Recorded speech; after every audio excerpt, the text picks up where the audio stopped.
লাইবেরিয়ার একজন নরপশু নাম Charles MacArthur Taylor, যে ছিল প্রেসিডেন্ট পদপ্রার্থী। তার একটা প্রচারণার পাঞ্চলাইন ছিল, ইউ ক্যান কিল মাই মা, you can kill my pa, but I will vote you. অদ্ভুত এই স্লোগানটা শুধু স্লোগান না, একটা জাতির করুণ নিদর্শন, লাখ লাখ মানুষের মৃত্যুর সূত্র। 9-10 বছরের ছেলেদের মাদকাসক্ত করে তাদের দিয়ে বানানো সবচেয়ে কুখ্যাত একটা সন্ত্রাসী গ্রুপ। পড়ছে নীতিহীন রাজগল্প, লিখেছেন আশিক আক্তার সোহাগী। পর্ব 60।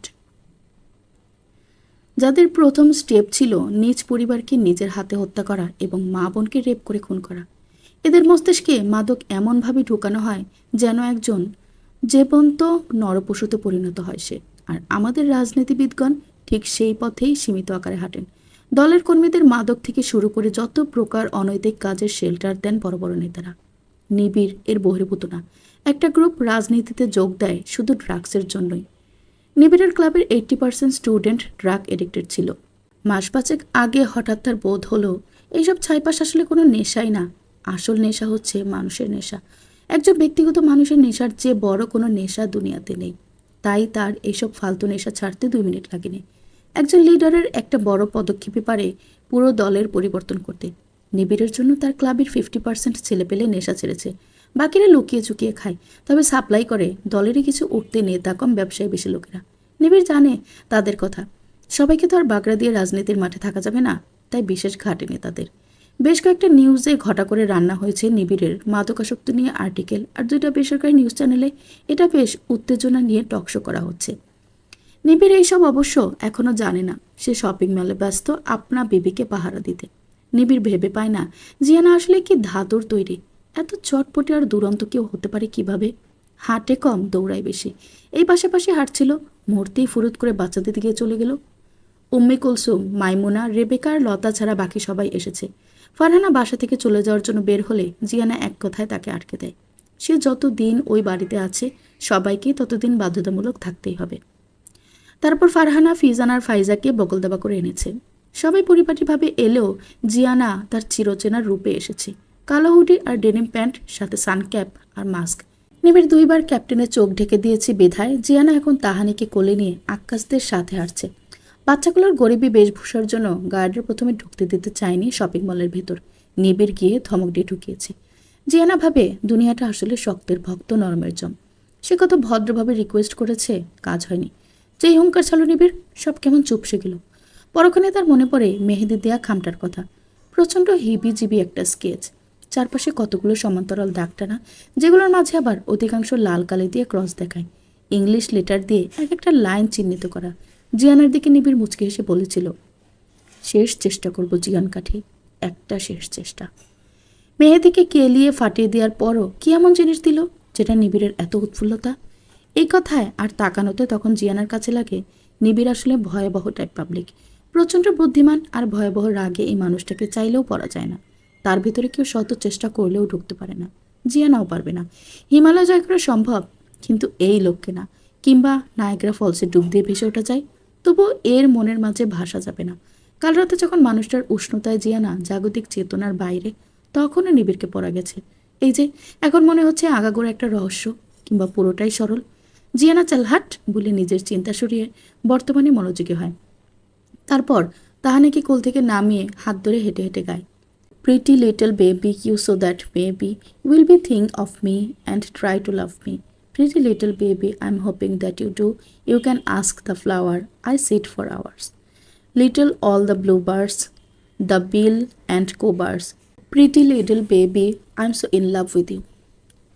বেবি শপে ঢোকার পর সকল বাচ্চাদের ড্রেস কেনা হয়ে গেলে ফাইজার লেডিস কর্নার থেকে বের হতে দেরি হচ্ছিল দেখে সবাই অপেক্ষা করতে থাকে। মেহেদি বাচ্চাদের ড্রেসের বিল দিয়ে লেডিস শপে ঢুকে দেখে ফারহানা আর ফাইজা 2 ট্রলি শপিং নিয়ে বিলের লাইনে দাঁড়িয়েছে। সেল চলছে সবটাতে, তাই ভিড় উপচে পড়ছে। মেহেদি কি ভেবে একবার বাইরে তাকায়, জিয়ানা ফেক বক্সিং খেলছে 2টা পিচ্চির সাথে। চারপাশের প্রতিটা মেয়েই শপিংয়ে ব্যস্ত, অথচ এই মেয়ের সেসবে বিন্দু মাত্র আগ্রহ নেই। পেছনে নিবিড় পকেটে হাত দিয়ে শটান দাঁড়িয়ে। মেহেদি ঘাড় ঘুরিয়ে সোজা থাকিয়ে মুচকে হাসে। নিবিড়ের ম্যান ইগো কোনোদিন তাকে স্বীকার করতে দিবে না যে আধপাকল একটা মেয়ের প্রেম এসে পড়েছে। কি পরিমাণ পজিটিভ নিবিড়ের আচরণে প্রকাশ পায়, কিন্তু ইহ জিন্দেগিতে এটা স্বীকার করবে না সে। ফাইজার হাতে শপিং ব্যাগ দেখে জিয়ানা চোখ কপালে উঠিয়ে জিজ্ঞেস করে, তুমি কি আগামী 5 বছরের কেনাকাটা একবারে করেছো? ফাইজা নাকি সুরে বলে, ফ্ল্যাশ সেল চলছে তো, আপ টু 50% ডিসকাউন্ট, তাই যা পেয়েছি সব নিয়েছি। ফাইজা কথা বলতেই জিয়ানার মনে হয় সুরেলা বাদ্যযন্ত্র বাজছে, নাক চেপে ধরলেই বাঁশি বাজা শুরু করবে। জিয়ানা মুচকে হেসে বলে, আমার কয়টা প্যান্ট জানো? কেউ জানে না। আমার সর্বকুলে 4টা প্যান্ট, যা আমি সারা বছর ধরে ব্যবহার করি। মানুষ নিজেকে নিজেই বেশি খেয়াল করে, অথচ তোমার কাছে কমসে কম 1000খানা ড্রেস। এই ড্রেসগুলো তুমি ছাড়া আর বিশেষ কেউ খেয়াল করে না। আয়তক ইনস্ট্যান্ট খরচ না করে এই টাকা দিয়ে যদি 2টা অসহায় মানুষের দায়িত্ব নাও, তবে দেখবে রোজ রোজ নতুন জামা পরার ফিকে আনন্দ চেয়ে ঝলমলে কত সুখময় আনন্দ দুনিয়াতে আছে। ফাইজা চোখ ঝুঁকিয়ে ফেলে, না, লজ্জায় না, নিবিড়, রাফিন, মেহেদি সহ সবার সামনে নিজেকে জাহির করতে গিয়ে চুনা হয়ে যাওয়ায়। নিবিড় এগিয়ে এসে জিয়ানার হাত ধরে সামনে হেঁটে যেতে যেতে বলে, উলবনে মুক্তা ছড়াতে হবে না। এরা সব আহ্লাদিব কিংডম ছাড়া প্রিন্সেস। এদের কাছে শপিং করাই একমাত্র সুখ, তোমার মতো এলিয়েন না। এই শপিং মলে বুফে নেই, তাই সবার জন্য প্রপার লাঞ্চ অর্ডার দিয়ে রাফিন বিল দিচ্ছে। পে ফার্স্ট সিস্টেম, সবাই চেয়ারে বসে খাবারের অপেক্ষায়। নিবিড়ের ফোন বেজে ওঠায় সে সাইডে চলে যায়। ফোন কানে নিয়েই তার চোয়াল শক্ত হয়ে ওঠে। ফোন কান থেকে নামিয়ে আশেপাশে খুঁজে ঢুকে যায় স্মোক জোনে। একটা সাদা শলাকা ধরিয়ে বিশাল বড় থাই গ্লাসের সামনে গিয়ে দাঁড়ায়। 6তলার শপিং মলের নিচের গাড়ি আর মানুষগুলো পিঁপড়ার মতো দেখাচ্ছে। হঠাৎ মুখ থেকে সিগারেট কেউ টেনে নেয়। পাশ ফিরে দেখে মেহেদি সেই সিগারেট নিজের ঠোঁটে গুজে দিয়েছে। মেহেদি এক টান দিতেই তার কাছ থেকেও রাফিন কেড়ে নিয়ে নিজে টানা শুরু করে। রাফিন অর্ধেক গলিত জ্বলন্ত শলাকা নিবিড়ের দিকে বাড়িয়ে দেয়। মেহেদি সেটা দিয়ে বলে, শালা ওসিডি রোগে, হ্যান্ডশেকই করে না, আবার বিড়ি শেয়ার করবে। তবে বিড়ি খাওয়া আমরা তোর কাছ থেকেই শিখেছি রাফিদা। এমন ভদ্র চেহারা নিয়ে তুই ক্লাস 9 থেকে এই জিনিস খাওয়া কীভাবে শিখলি? রাফিন মাথা নিচু করে হাসে। তার আসলে সিগারেট জিনিসটা ইন্টারেস্টিং লাগতো। ঝাঁঝালো স্বাদের কুণ্ডলিতে ধোয়া খেলে কি হয় জানার ইচ্ছা থেকে এই পথে। রাফিনের ধ্যান ভাঙে নিবিড়ের কথায়। নিবিড় সোজা তাকিয়েই বলে, শেয়ার জিনিসটা আমার মাঝে নাই, যেটা আমার সেটা আমারই। রাফিন আবার মেহেদির হাত থেকে সিগারেট নিয়ে বলে, অসুস্থ মস্তিষ্ক এর বাইরে চিন্তা করতে পারে না। নিবিড় পা বাড়ায় ফিরে আসার জন্য, কিন্তু থামে মেহেদির কথাতে। যেটা তোর সেটা তোরই মানলাম, কিন্তু জন্মগতভাবে আমার সব তোরও, যেমন বাবা, মা, দাদু, দিদা, ফুপু আর ফুপুর সন্তান। নিবিড় ঘাড় বাঁকিয়ে মেহেদির দিকে তাকায়। মেহেদি আবার বলে, নোংরা পানি পরিষ্কার করার পদ্ধতি কি জানিস? ফ্লোকুলেশন। নোংরা পানিতে ফ্লোকুলেন্ট মিক্সড করলে পানি থেকে সমস্ত নোংরা আলাদা করে দেয় এই কেমিক্যাল। তারপর নিবিড়ের দিকে মুখোমুখি হয়ে বলে, জীবন থেকেও নোংরা মানুষগুলোকে ফ্লোকুলেশন করা যায় যদি সঠিক ফ্লোকুলেন্ট থাকে। তোর জন্য না, আমি নীলের জন্য তোকে সাহায্য করতে চাই। নীল আমার জন্য কি তুই জানিস? ননিট বলেই নিবিড় আবার ঘুরে যায়। তখন রাফিন বলে, তুই কি ধারণা করছিস নীলমাসি বেঁচে আছে এবং নীলের সাথেই আছে? দেখ নিবিড়, আমরা জানি তুই বুদ্ধিমান, এমনকি আমাদের চেয়ে তোর চিন্তা 5 বছর আগে দৌড়ায়, কিন্তু কিছু সময় ইউনিটিও প্রয়োজন। আমি আর মেহেদি তোর সাথে যে অন্যায় করেছি সেটার কাফফারা দিতে চাই। নিবিড় বলে, আমি আপাতত রাজনীতি ছাড়া অন্য কোথাও ফোকাস করছি না।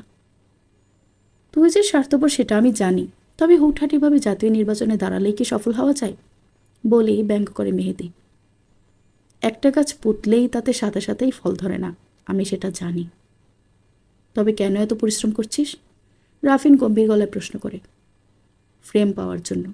আমি এবার নির্বাচন শুধুমাত্র পরিচিত হওয়ার জন্যই করছি, জয় আমার লক্ষ্য না। সেজন্যই সমাজসেবার নাটক করছিস, আবার বিনা পয়সায় ক্যাম্পিং করছিস? মেহেদি এতক্ষণ ধরে চুষা সিগারেটের নিতম্ব বিনে ফেলে দিয়ে জিজ্ঞেস করে, যা খুশি ভাব, আর আমার ভাবনা দিয়ে কিচ্ছু আটকে থাকবে না। তবে রাফিনের দিকে তাকিয়ে বলে, তোর বাবাকে ঘাটলেই সব পাওয়া যাবে, সে একজন স্যাটানিজম বিশ্বাসী। রাফিন নিবিড়ের দিকে তাকিয়ে বলে, সে অপরাধী বলে তাকে আর কত মিথ্যা অপবাদ দিবি? নিবিড় যেতে যেতে বলে, তোদের মতো আন্ধা আর খুড়াকে নিয়ে আর যাই হোক নিবিড় কোনো দল করবে না, নেভার। ইউনিটি কোনো ছেলে খেলা না। 1000 প্রশ্নের উত্তর একটাই, বিশ্বাস, যেটা তোদের মাঝে নেই। খাবার এখনো সার্ভ করেনি। জিয়ানা আকাশের মাথায় টোকা দিয়ে বলে, তোর 18 হলে আমার সাথে ফ্রেন্ডশিপ খতম হয়ে যাবে, বুঝেছিস? কেন ওস্তাদ? কারণ 18-র পর তুই বেটা মানুষ, আর বেটা মানুষ মানেই বজ্জাতের বজ্জাত। আমি বজ্জাত ছাড়া বেটা হম ওস্তাদ। তাহানি পাশ থেকে বলে, মামুনি ওরা তোকে ওস্তাদ বলে কেন? নিবিড় তখনই টেবিলে হাত রেখে জিয়ানার দিকে ঝুঁকে বলে, আই হ্যাভ টু গো। কাল সারাদিন ক্লাবে যায়নি, তাই ঝামেলা হয়ে গেছে। তুমি শেষ করে সবার সাথে সোজা বাসায় চলে যেও। না, আমার একটু ভার্সিটি যেতে হবে, তারপর বাসায় যাব। আমার সাইকেলটাকে এবার দিয়ে দেন প্লিজ। সাইকেল আর পাচ্ছ না। আহেতুক জেদ করবে না। আজ যেতে হবে না ভার্সিটি, কাল আমি সাথে করে নিয়ে যাব। রাতে ফিরতে দেরি হবে, বাই। বলে ওয়ালেট থেকে কয়েকটা বড় নোট জিয়ানার হাতে দিয়ে হনহন করে পা বাড়ায় বাইরের দিকে। জিয়ানা হাঁক ছেড়ে বলে, আদর্শ স্বামী রোল প্লে করছেন দেখি। এই যে শুনুন, ওইসব ভং ধরতে হবে না, তবে টাকা দেওয়ার জন্য শুক্রিয়া। এইভাবে প্রায় প্রায় দিয়েন। নিবিড় যেতে যেতে মুচকি হেসে চুলে ব্যাগ ব্রাশ করে হাত দিয়ে। দরজার পাশে টেবিলে বসা 3টা মেয়ে হাঁ করে তাকিয়ে আছে নিবিড়ের দিকে। জিয়ানা তাদের নজর দেখে চোখ ছোট ছোট করে তাকিয়ে বিড়বিড় করে, লুচ্চা মাইয়া কতগুলো। জিয়ানার কথা শুনে রাব্বি বলে, সেরিগুলোর আসলেই চোখ খারাপ, তখন থেকেই বাইরে দেখতেছে। যাইয়া পানি ঢাইলা দিমুনি? জিয়ানা রাব্বির মাথায় গাঁটটা মেরে বলে, পানি দিলে কি হবে, মুততে পারলে যা। অপরদিকে যখন নিবিড় বের হয়, পাশ দিয়ে 2টা ছেলে বলতে বলতে যাচ্ছিল, আরে একটু আগেই দেখলাম, গেল কই? অনেকগুলো বাচ্চা সহ মেয়েটা দাঁড়িয়ে হাসছে। একেবারে বাঁকন মামা, তুই দেখলেই ফিদা হয়ে যাবি, ভীষণ রকমের, দেখেই আমার তো সব। বাকি কথা উচ্চারণ করার আগেই নিবিড় টুটি টিপে ধরেই এগিয়ে গেল স্মোকিং জোনের দিকে। মেহেদি আর রাফিন বের হয়ে মাত্রই এগিয়ে আসছিল। নিবিড় অন্য একটা ছেলেকে এভাবে ধরে হাঁটতে দেখে দুইজনেই দ্রুত এগিয়ে এসে হ্যাঁচকা টানিয়ে ছাড়িয়ে আনে ছেলেটাকে। ছেলেটার খাবি খাওয়ার অবস্থা, পাক্কা 2 মিনিট শ্বাস আটকে ছিল, ঝুঁকিয়ে কেসে যাচ্ছে। পেছন পেছন অন্য ছেলেটা এগিয়ে এসে নিবিড়ের দিকে তেড়ে যাওয়ার আগেই মেহেদি শার্টের কলার টেনে ধরে বলে, হাসতে ছোট ভাই, সমস্যা কি? সমস্যা কি এই লোককে জিজ্ঞেস করুন, কথা নেই বার্তা নেই, আমার বন্ধুকে টেনে হাঁটা ধরেছে। নিবিড় হাত পকেট থেকে টিস্যু বের করে রাব করতে করতে বলে, এবার তোর বন্ধুর জবান টেনে ছিঁড়ে দিব। কুত্তার বাচ্চার সাহস কত বড়, কার দিকে নজর দেয়? এবার রাফিন ঝুঁকে থাকা ছেলেটা নিতম্বে লাথি দিয়ে উপর করে ফেলে দেয়। অন্য ছেলেটা ব্যাককল হয়ে হাঁ করে তাকিয়ে আছে। মেহেদি হেসে বলে, তোদের ভাগ্য কতটা খারাপ দেখ, শান্তিমতো টিজিংটাও করতে পারলি না। নজর এমন জায়গায় দিয়েছিস যেখানে আগে থেকেই বাঘ আর ভাল্লুকের সাম্রাজ্য প্রতিষ্ঠিত। হরিণ শাবক হয়ে এবার পালা, নয়তো শেষ। বলেই বৃদ্ধাঙ্গুল দিয়ে গলায় টান দিয়ে দেখায়। দাঁড়িয়ে থাকা ছেলেটা এবার নিবিড়ের দিকে তাকিয়ে শুকনো ঢোক গেলে। শহরের আনাচে কানাচে এই লোকের পোস্টার, তার মানে ওই মেয়েটা এদেরকেও। কোনো প্রত্যুত্তর না করে পড়ে যাওয়া ছেলেটাকে টেনে তুলে দ্রুত হাঁটা ধরে। এতে যাওয়ার আগেই নিবিড় আবার ফুড কোর্টে ঢুকিয়ে জিয়ানাকে টেনে তুলে বলে, খাবার পার্সেল করে নাও, তোমাকে বাসায় দিয়ে আমি বের হব। জিয়ানা হাত ছাড়িয়ে আবার বসে কপাল কুঁচকে বলে, এই আপনার মাথা ঠিক আছে? যান তো, নিজের কাজে যান, আমি আরামসে সবার সাথে খেয়ে নানুর জন্য কিছু কিনে তারপর আস্তে ধীরে যাব। নিবিড় আবার হাত ধরে টেনে তুলে বলে, নো, এখানে খেতে হবে না, চারপাশে অনেক বাজে ছেলে, চলো কুইক। জিয়ানা চারপাশে তাকিয়ে দেখে সবাই খেতে ব্যস্ত। ফারহানা মাথা নিচু করে বসে আছে, বাকিরা নিবিড় আর জিয়ানার উঠা বসা দেখছে। মেহেদি পাশের টেবিলে বসতে বসতে বলে, তুই আহেতুক চিন্তা করিস এই ঝাঁসিকি রানীকে নিয়ে। এই অ্যাটম বোমের তুই ছাড়া কারো সাধ্য নেই কাছে ঘেঁষার, তাছাড়া আমি আছি, তুই যা।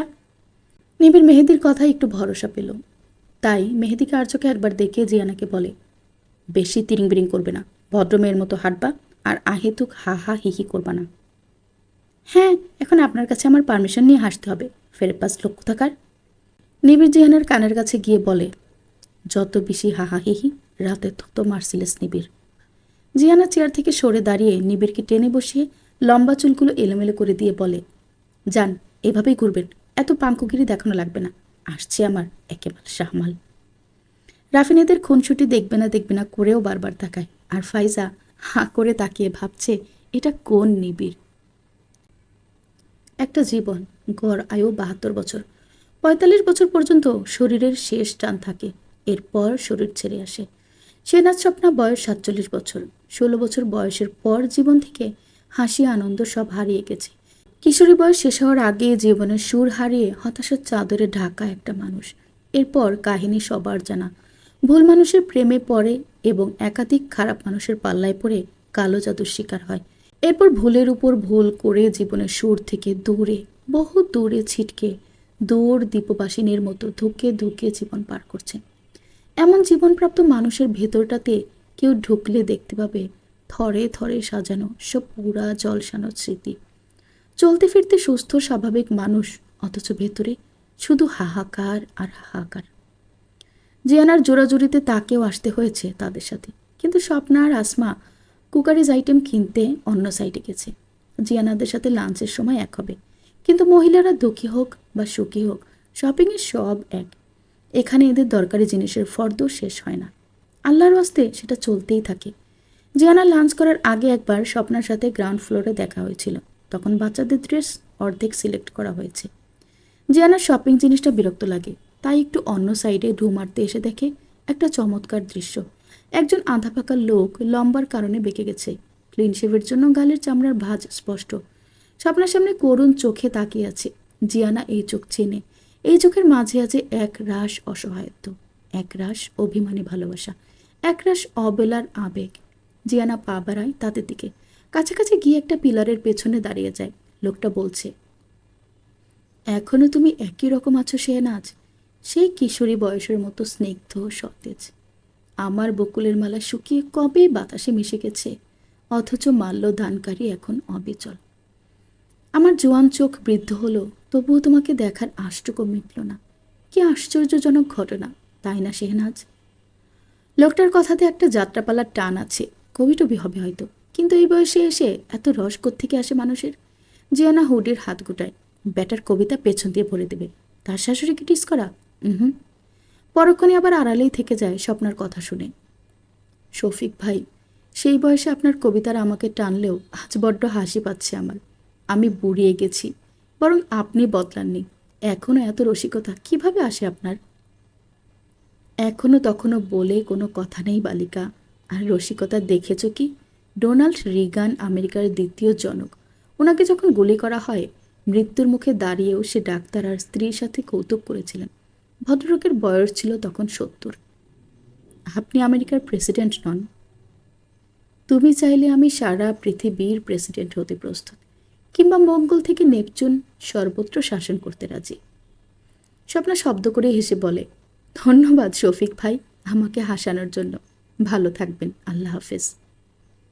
আমাকে আর একটা সুযোগ দেওয়া যায় না শেহনাজ? আমি কাপুরুষ ছিলাম, কিন্তু এখন আর নেই। তোমার সম্পর্কে আমি সবটা জানি। আহেতু কেন পড়ে আছো সেখানে? আমার সাজানো বাগানে একটা শেহনাজের যে বড্ড দরকার। আমি ফিরে গিয়েছিলাম শফিক ভাই। বেঁচে থাকার জন্য অল্প আশায় বুক বেঁধেছিলাম। টিমটিমে আলো আমার বাতিতেও জেলে রেখেছিলাম। কিন্তু আপনি সেদিন কাপুরুষ না হলেও পারতেন, একজন বন্ধু হয়েও পাশে থাকতে পারতেন। তাহলে হয়তো আমাকে আবার নরকে ফিরে যেতে হতো না। আসলে কি জানেন, সামাজিকতার এত দায় আমাদের, একটা মিথ্যা পরিচয় হলেও আমরা আঁকড়ে বাঁচতে চাই। মিথ্যা থেকে বেরিয়ে আসো, আমি হাত বাড়িয়ে আছি। অনেক দেরি হয়ে গেছে। আমার ছেলে আছে, সে বিয়ে করেছে। এখন আর লোক হাসাতে চাই না।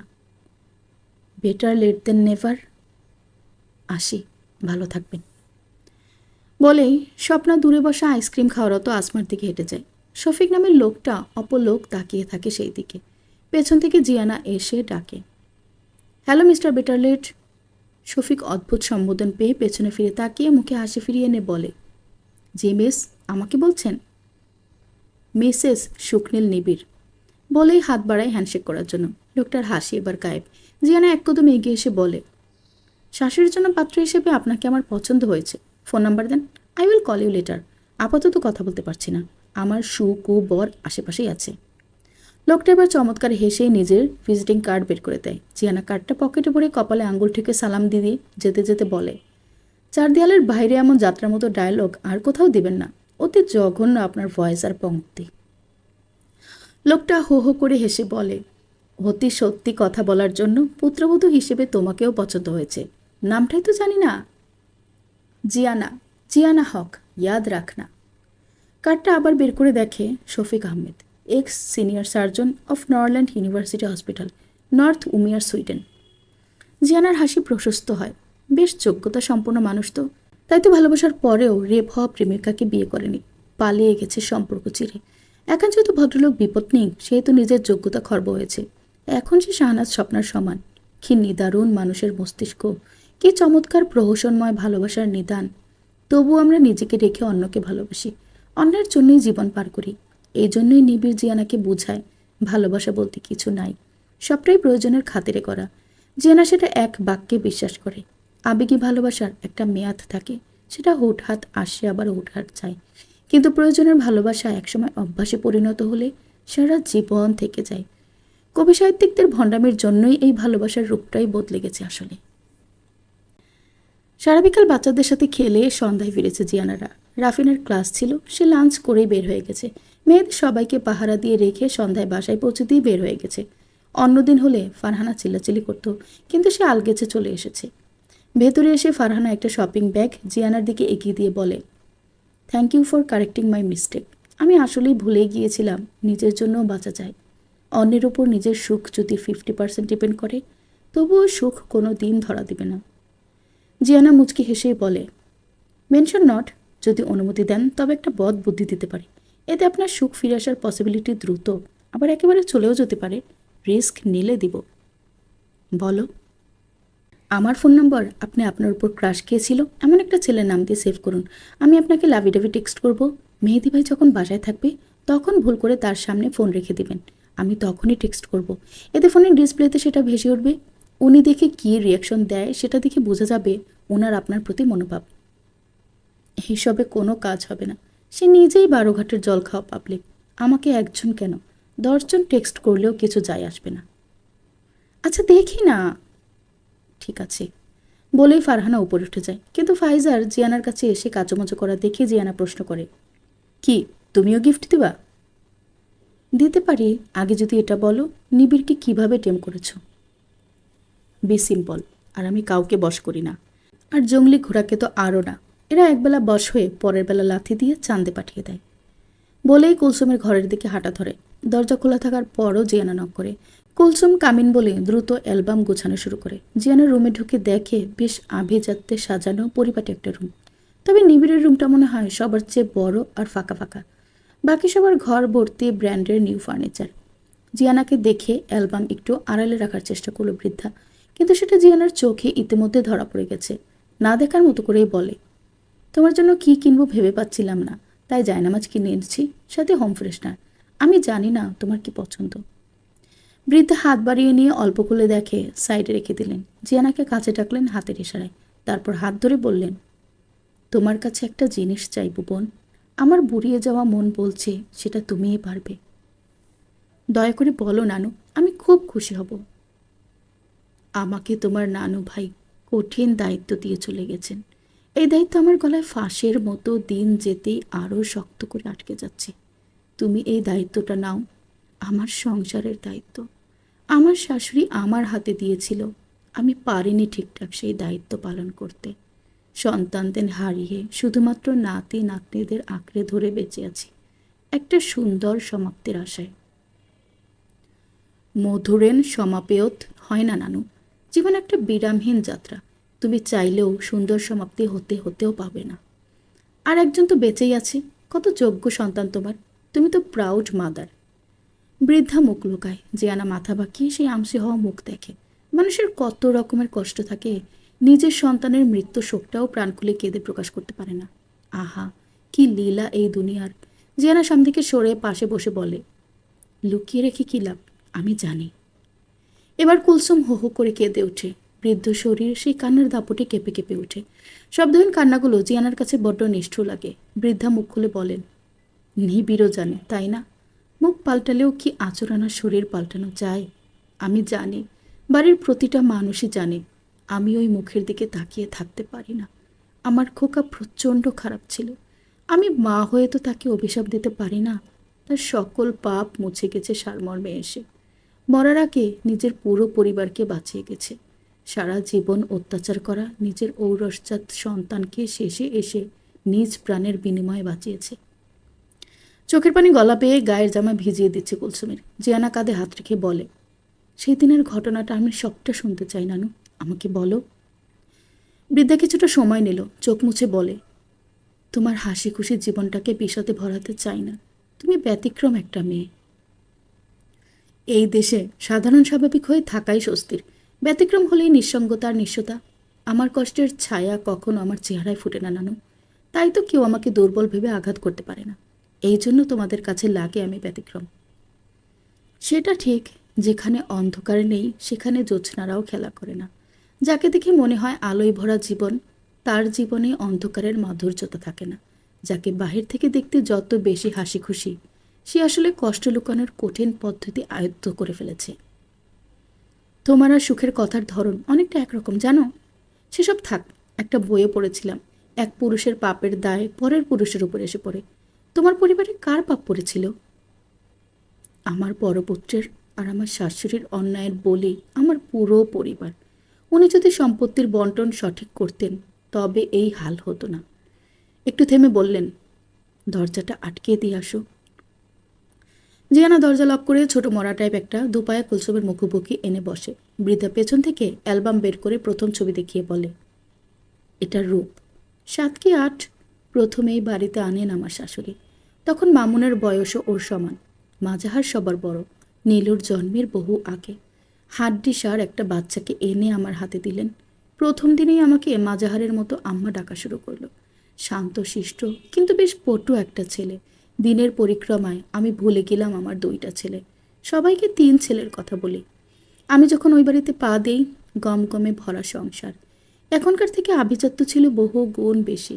চারপাশ থেকে শুধু অর্থ করে আসতো। শুধুমাত্র বাসার কাজের জন্যই লোক ছিল 53 জন। ওদের জন্য আলাদা রান্না হতো। আমাদের বিশেষ কোনো কাজ ছিল না, শুধুমাত্র বাচ্চাদের তদারকি ছাড়া। নাবালক হয়ে এই সংসারে আসি। ক্লাস 6-এ পড়ি তখন। প্রচণ্ড ডোমিনেটিং শাশুড়ি বাইরে বের হয়ে পড়াশোনা বন্ধ করলেন। তবে বাড়িতে প্রাইভেট রেখে আমাদের 3 জাকে পড়াতেন। মেয়েদের এই বাড়িতে কড়া শাসন থাকলেও ছেলেগুলো ছিল লাগামহীন। আমার শ্বশুর ছাড়া প্রতিটি পুরুষই এমন কোনো অন্যায় নেই তারা করেনি। সবে অর্থের জোরে, সাথে ছিল প্রচণ্ড অহংকার। আমরা চোরা বিলাই হয়ে ঘরের এক কোণায় পড়ে থাকতাম। আমাদের এই নীরবতায় ছেলেগুলো আরও উচ্ছন্নে যাওয়া শুরু করলো। বেশিরভাগ সময় বাইরের অন্য নারীর সাথে কাটিয়ে মাঝে মধ্যে আসতো আর কথাবার্তাহীন আমাদের নিচে ফেলে নিজেদের খয়েশ মেটাতো। আমি কোনোদিন তোমার নানুর চোখে প্রেম দেখিনি, তবে বয়স হওয়ার পর থেকে চোখে হারাতো। ততদিনে আমার মন বিষিয়ে গেছে এই পরিবারের উপর। অনেক অনেক বছর পর আমার নীলু জন্ম নিল। একদম পুতুলের আদলে বোচা বোচা একটা বাচ্চা মেয়ে। তোমার নানুর পরিবর্তন তখন থেকেই। মেয়ে বলতে অজ্ঞান ছিলেন তুমি, বাইরে সময় কাটানো বাদ দিলেন। তুমি হয়তো জানো, ততদিনে কবিরাজের অত্যাচারে আমাদের জীবন অতিষ্ঠ। আমার একটা পাপের জন্য আমার বাচ্চা মেয়েটাকে তার শৈশবটা প্রায় বন্দী হয়েই কাটাতে হয়েছে। কয়েকবার করে কবিরাজকে মেরে ধরে পুলিশে দেওয়া হয়েছে, তবুও পেছন ছাড়েনি। আর ছেলেগুলা বাপের নকশায় হাঁটা শুরু করলো। আমার শাশুড়ি কবিরাজের অভিশাপের ভয়ে অল্প বয়সেই বিয়ে করালেন মাজাহার আর মামুনকে। রূপ দেখে না জাত দেখে, ওনার কথা একটাই, কালো গায়ের দুধ ভালো, জাতের মেয়ে কালোও ভালো। রেবেকাকে বিয়ে করানোর পর মামুন আরও উচ্ছৃঙ্খল হয়ে উঠল। মেহেদি পেটে আসার পর কখনো মুখ ফিরিয়ে দেখেছে কিনা আমি জানি না। এই বংশের ছেলেদের একটা জাতীয় সমস্যা হচ্ছে, স্ত্রী গর্ভবতী হওয়ার পর সেই স্ত্রীকে আর ভালো লাগে না। তোমার নানু একই কাজ আমার সাথে করেছে। কত রাত চোখের জলে বালিশ ভিজেছে তার ইয়ত্তা নেই। অপরদিকে নীলুর একজন সঙ্গীর জন্য তোমার নানু লতাকে আনে এতিমখানা থেকে। গৌরবর্ণের সুন্দর কিশোরী মেয়ে। রূপকেও তোমার নানু বিয়ে করালেন নিজের পছন্দ মতো মেয়েকে দিয়ে। একদম রাফিনের মতো চেহারা, তবে গায়ের রং টকটকে ছিল। রাফিন হুবহু তার মায়ের মতো। রূপকের কোনো বিশেষ চেহারা ছিল না, যা ছিল সেটা অসাধারণ ব্যবহার। এই ব্যবহারেই সে সবার মন জয় করে নিত। কিন্তু বউটা গুনে গুনে কয়েক বছর মাত্র সংসার করতে পেরেছে। রাফিনকে একেবারে ছোট রেখেই গ্যাসের চুলায় আগুন লেগে মারা যায় তার মা। ভাগ্যক্রমে রাফিনকে নিয়ে সেদিন রূপক বাইরে গিয়েছিল, তা না হলে বাচ্চাটাও সেদিন মায়ের সাথে শেষ হয়ে যেত। তাদের পার্মানেন্ট জায়গা হলো নূর ম্যানশনে। এদিকে মামুন স্বপ্নাকে উঠে নিয়ে যাওয়ায় তোমার নানুর সম্মানে দাগ পড়া শুরু করলো। স্বপ্নারা তখন নামডাকওয়ালা বনেদি পরিবার। তারা মামলা করার জন্য প্রস্তুতি নেওয়ার আগেই আমি আর মাজাহারের আব্বা গিয়ে স্বপ্নাকে বউ করে বাণীতে আনি। কিন্তু সত্যি হচ্ছে, স্বপ্নাকে মামুন বিয়ে করেনি। ওদের ধর্মীয় কিংবা আইনত বিয়ে হয়নি বলেই ডুক করে কেঁদে ওঠে কুলসুম। কান্নারত গলায় বলেন, মেরে ধরেও মামুনকে আমরা কবুল বলাতে পারিনি। জিয়ানা হা হয়ে গেল শেষের কথা শুনে। একটা ওপেন লিটল সোর্ড হাতে এগিয়ে যাচ্ছে নিবিড়। মুখ পাশ থেকে চেয়ার টেনে এনে সঠিক জায়গায় রাখে। নিবিড় চেয়ারে বসে সামনের ঝুঁকে থাকা ব্যক্তির মুখের টেপ একটানে খুলে ফেলে। এতে সামান্য কোঁকিয়ে উঠল উক্ত ব্যক্তিটি। চকচকে সোটটা দিয়ে উড়োতে ঘ্যাচাত করে এক টান দিল। সাথে সাথে বিকট আওয়াজের চিৎকারে উপস্থিত সবার কানে তালা লাগার জোগাড়। নিবিড় সোটটার হাতল দিয়ে কাটা স্থানে চেপে ধরে দাঁতে দাঁত চেপে বলে, তোকে এত দিন এমনি এমনি পালেনি রনি। আজকের দিনের জন্যই তোর জন্ম। টপাটপ বলে ফেল। ব্যাকআপ এভিডেন্স সব কোথায়?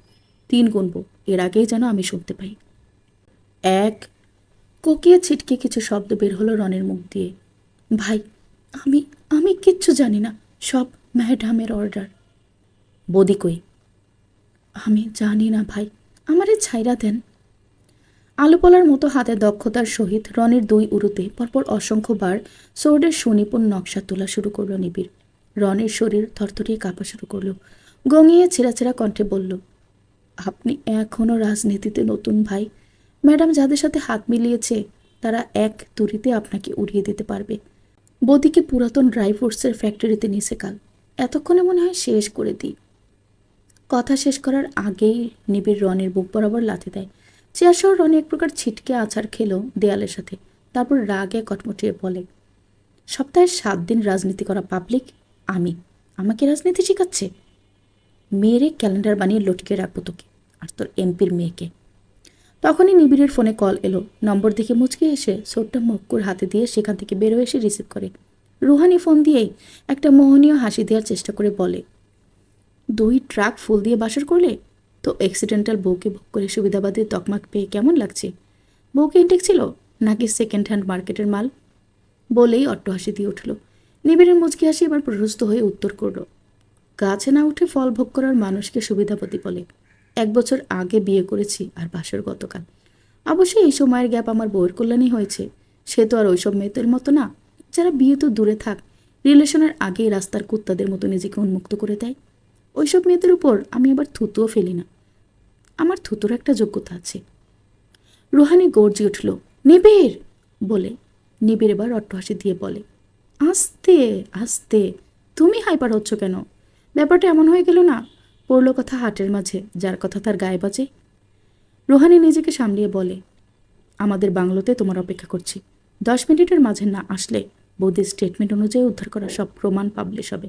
তারপর দেখব তোমার এত অহংকার আর পলিটিক্যাল ক্যারিয়ার কোথায় যায়। ফোন কেটে নিবিড় মক্কুকে ডেকে বলে, বলদগুলা কই? ক্লাবে ভাই। নিবিড় আর মক্কু ক্লাবে এসে দেখে 124-এর অ্যাডমিন 3 জন ল্যাটা মেরে বসে আছে ফ্লোরে। নিবিড়কে দেখে তারা উঠার চেষ্টা করলো। নিবিড় হাত উঁচু করে উঠতে নিষেধ করে বলে, আমি এখন আর ক্লাব প্রেসিডেন্ট নই। আকাশের আন্ডারে সব। আকাশ এসে তোদের আপ্যায়ন করবে। তবে পালের গোদাটাকে বের করতে আহেতুক কসরত করতে চাচ্ছি না। বল, কে তোদের লেলিয়ে দিয়েছে?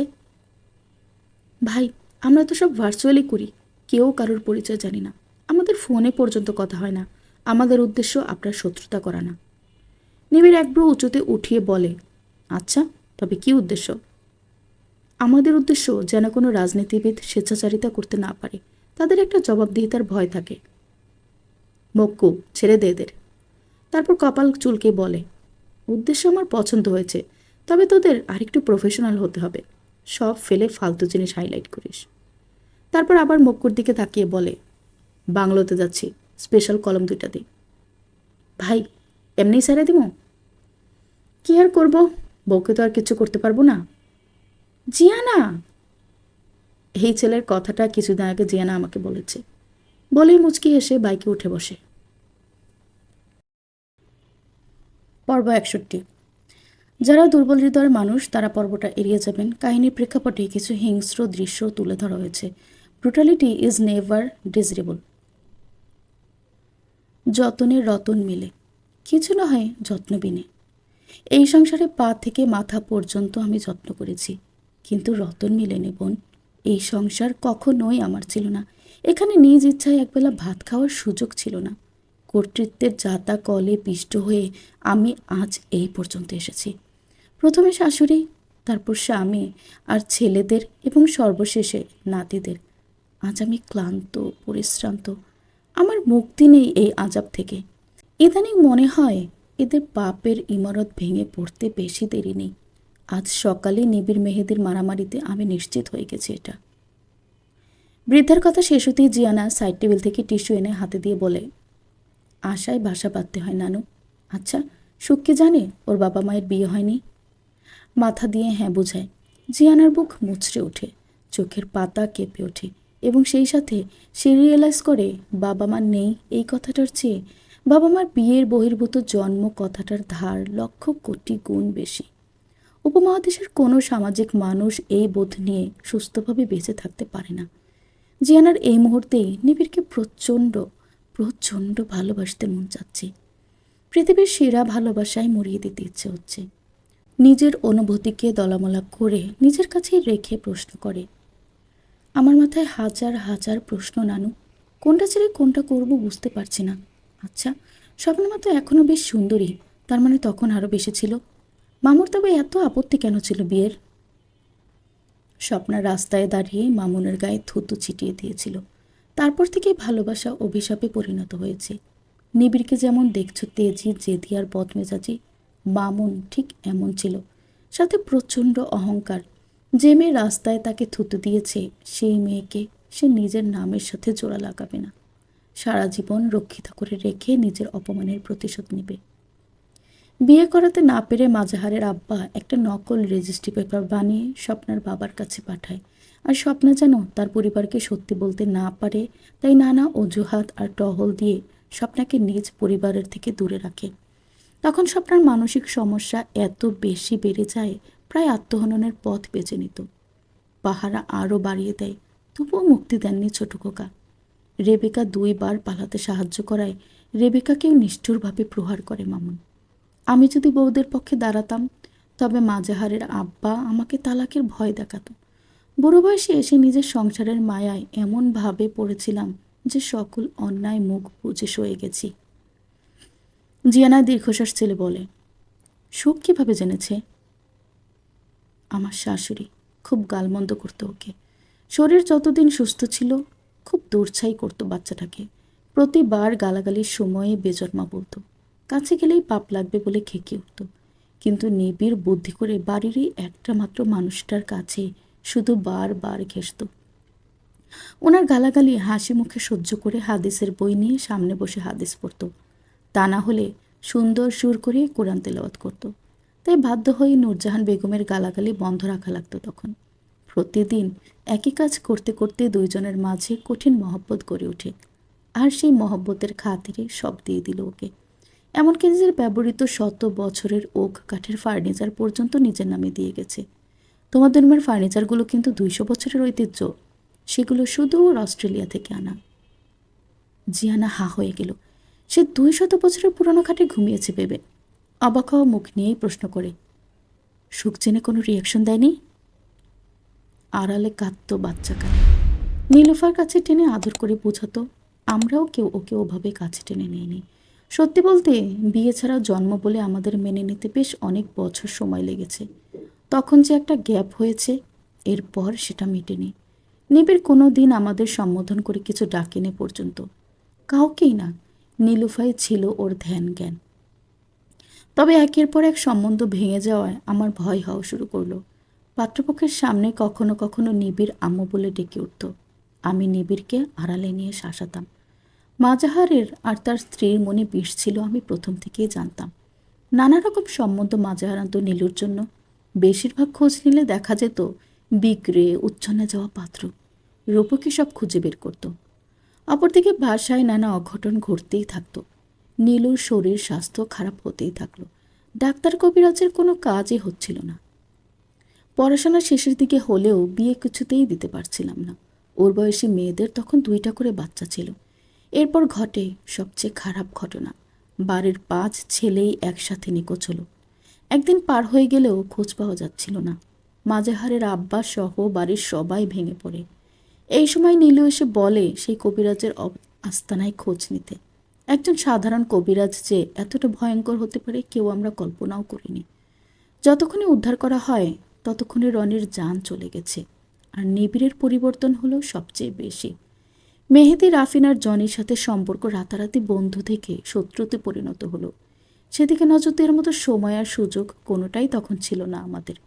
অপরদিকে পুলিশের হেফাজত থেকে কবিরাজ সহ শয়তানের পূজারীরা কিছুদিন পরেই খালাস পায়। কিন্তু মাজাহার পুত্র হারানোর প্রতিশোধ নেয়ার জন্য সেই গ্রুপের অধিকাংশকেই কোনো একটা গোপন জায়গায় বন্দি করে ফেলে। আর সম্পত্তির জন্য মামুনকে চাপ দেওয়া শুরু করে। নিবিড় নাবালক থাকায় আইন মতে তার নমিনি একমাত্র মামুনের হওয়ার কথা, কিন্তু মামুন তো আইন মতে নিবিড়ের বাবাই না। তখন মামুনের টনক নড়ে আর মাজাহারের বুদ্ধিতে স্বপ্নাকে বিয়ের জন্য প্রেশার দেয়। স্বপ্না আবার তখন রূপকের প্রতি দুর্বল হয়ে পড়েছিল, তাই মামুনের অত্যাচার সহ্য করেও বিয়েতে রাজি হয় না।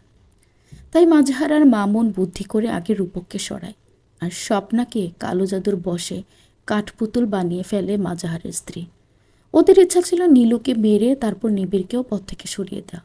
সেই সময় পরিবারে এমন এলোমেলো ঝড় শুরু হয়, আমি দিশেহারা হয়ে উঠি। কাকে ছেড়ে কাকে ধরব, কাকে আগলিয়ে নিব। প্রায় প্রতিদিন মাজাহারের স্ত্রী পান থেকে চুন খসলে নিবিড়কে কঠিন শাস্তি দিত। নিজেরা না পারলে মামুনকে উস্কাত। নীলুফার শরীর তখন অনেক বেশি খারাপ থাকায় নিবিড়কে আগলিয়ে রাখতে পারত না। আর স্বপ্না থাকতো অর্ধ জাগ্রত আর অর্ধ ঘোরে। অপরদিকে রূপকের চোখ সবই ধরতে পারত, বিধায় প্রতিবাদ করত। নিবিড়ের ট্রিটমেন্ট করাতো। মাজাহার মামুনকে বোঝালো রূপক স্বপ্না না হলে নীলুকে বিয়ে করে সম্পত্তির মালিক হওয়ার প্ল্যান করছে, সাথে পার্টি অফিসেও তার জয় জয়কার অবস্থা। তাই তাদের আব্বাকে ভুল বোঝানো শুরু করলো দুই ভাই মিলে। দল থেকে বাদ দেওয়ার পরেও রূপকের সাপোর্টার আরও বেশি হয়ে গেল। দল ভাগ হওয়ার জোগাড়। বাড়ি আর বাহির দুই জায়গাতেই মামুন মাজাহারের নড়বড়ে অবস্থায় তারা তাদের আব্বাকে নীলুফাকে দিয়ে রূপকের নামে ভুল বোঝালো আর এর প্রেক্ষিতে রূপককে হত্যা করার পারমিশন দিয়ে দেয়। রূপককে দিয়ে মাজাহার বন্দি করল সেই শয়তান গ্রুপের সাথেই। সেখানে অকথ্য নির্যাতন চালায় রূপকের উপর। রূপক আসলে আলাদা কোনো ধর্মের ছিল না, ও জানতো না ওর ধর্ম কি, তাই বন্ধুবান্ধবদের সাথে তাদের সব ধর্মই পালন করত, তবে গরুটা খেত না। মাজাহার সেই জুলুমটাই ওর উপর করে বন্দি থাকা অবস্থায়। 3 দিন পর পর না জানিয়ে গরুটাই খেতে দিত। প্রচণ্ড ক্ষুধায় যখন ছেলেটা দ্রুত খেয়ে ফেলত সব, তখন মাজাহার হাসতে হাসতে বলতো, গরু খেয়েছিস? খাওয়াটা 10 মিনিটও পেটে রাখতে পারত না, বমি করে ভাসিয়ে দিত। লম্বা সময় কথা বলে থামলেন বৃদ্ধা, আবার ডুকরে কেঁদে উঠল। জিয়ানা পিঠে হাত বুলিয়ে জিজ্ঞেস করে, তুমি এসব কার কাছে শুনেছ? চোখ থেকে চশমা খুলেই সেটা টিস্যু দিয়ে মুছতে মুছতে উত্তর দেয়, রূপক প্রায় এসে আমার পায়ে জড়িয়ে ধরে একা একাই এসব বলতো আগে। ইদানিং আসে না, আমি ওকে না ঘৃণা করতে পারি আর না কাছে টেনে নিতে পারি। জিয়ানার গা ঘিনঘিন করা শুরু হলো মাজাহারের প্রতি ঘৃণায়। সম্পত্তির লোভে পড়ে মানুষ কতটা অমানুষে পরিণত হতে পারে, ঘৃণা নিয়েই প্রশ্ন করে। তারপর রূপক নিজেও প্রতিশোধ পরায়ণ হয়ে ওঠে। সেখানে শয়তানবাদীদের সাথে কৌশলে হাত মিলায়। একটা চুক্তি করে তারা নীলুফাকে তার হাতে তুলে দিবে। বিনিময়ে এই পরিবারের ছেলেদের তাদেরকে দিয়ে দিতে হবে, প্রয়োজনে পুরো পরিবারকে ঝলসিয়ে দিবে। রূপক নিজেই আমাকে বলে, শয়তানবাদীরা অধিকাংশই বিদেশি ছিল এবং তাদের টাকার সাপোর্ট ছিল অস্বাভাবিক রকম স্ট্রং। যে কোনো ব্যক্তিকে এক তুড়িতে কিনে ফেলতে পারত তারা। তাছাড়া হিপনোটাইজেও দক্ষ ছিল। অন্যদিকে মাজাহারকে রেখে পার্টি অফিসে রূপকের পদ মামুনকে দেয়ায় মাজাহারের হিতাহিত জ্ঞান লোপ পায়। বিরোধী দলের সাথে মিলে নিজ পরিবারকেই হত্যার প্ল্যান করে।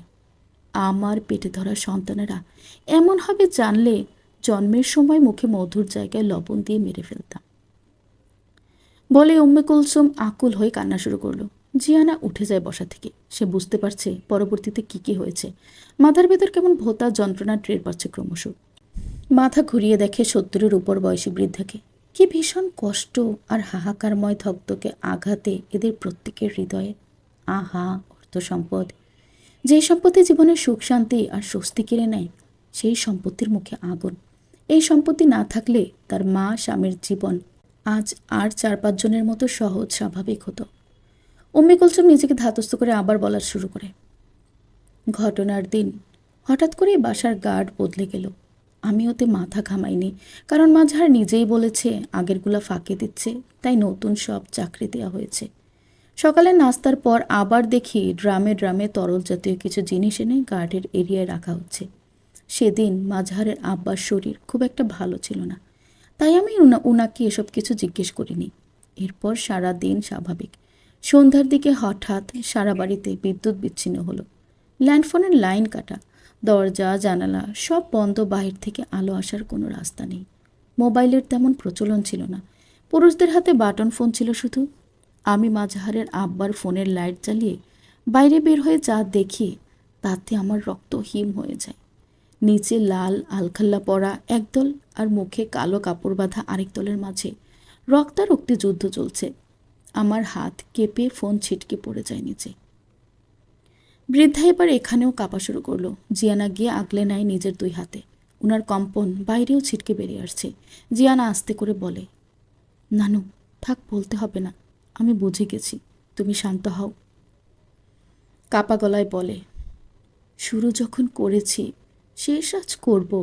আমি কাউকেই কখনো বলিনি আমার পরিবারের এই নৃশংস দিনের কথা। আমি বলিনি আমার পরিবারের বড় শত্রু আমার পরিবার নিজেই। দীর্ঘশ্বাস ছেড়ে উঠে বেডসাইড টেবিল থেকে পানি নিয়ে পান করে আবার শুরু করেন। সেদিন প্রথমবার নিবিড় আমাকে সম্বোধন করে। পাশ থেকে হাত ধরে টেনে ধরে আমাকে বলে, দিদুন তাড়াতাড়ি এখান থেকে চলে আসো, কুইক। এক প্রকার টেনেই আমাকে তিনতলার স্টোর রুমের সাইডের পুরাতন জিনিস রাখার সিক্রেট চিপা রুমে এনে বলে, নড়াচড়া করো না, আমি অন্যদের খুঁজে আনছি। পেছন থেকে স্বপ্না এসে টেনে ধরে বলে, বাবু এখানেই থাকো, তোমার খোঁজা লাগবে না। 10 বছরের একটা বাচ্চার কি তেজ সেদিন আমরা দেখেছিলাম। স্বপ্নার হাত ছাড়িয়ে বলে, স্বপ্না আম্মু, ছেলেদের বিপদ দেখতে লুকিয়ে থাকা মানায় না।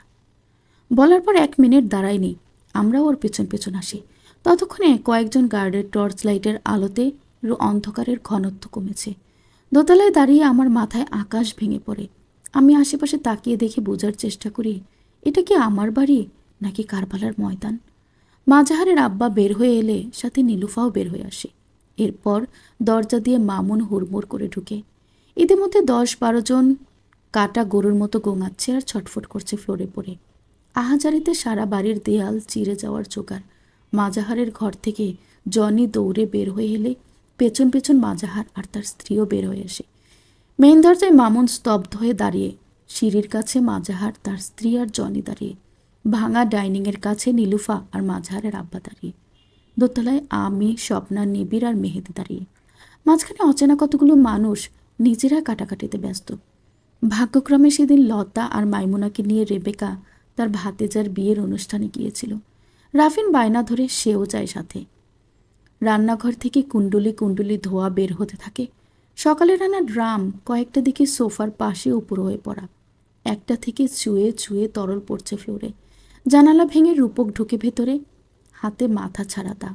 রূপককে দেখে মামুনের মাথায় আগুন ধরে যায়। তেরে গিয়ে রূপককে ধরার আগে পেছন থেকে একজন দা দিয়ে মামুনের বাহুতে আঘাত করে।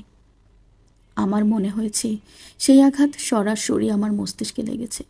মামুন গর্জে উঠে ফ্লোরে পড়ে যায় আর চিল্লিয়ে বলতে থাকে, রূপক, সব তোর প্ল্যান তাই না? সব শেষ করতে এসেছিস, প্রতিশোধ নিতে এসেছিস। রূপক এসে মামুনের বুকে এলোপাতাড়ি লাথি দিতে থাকে আর বলতে থাকে, তোরা 2 ভাই মিলে এসবের প্ল্যান করে সব দোষ আমার ঘাড়ে ফেলতে চাচ্ছিস তাই না?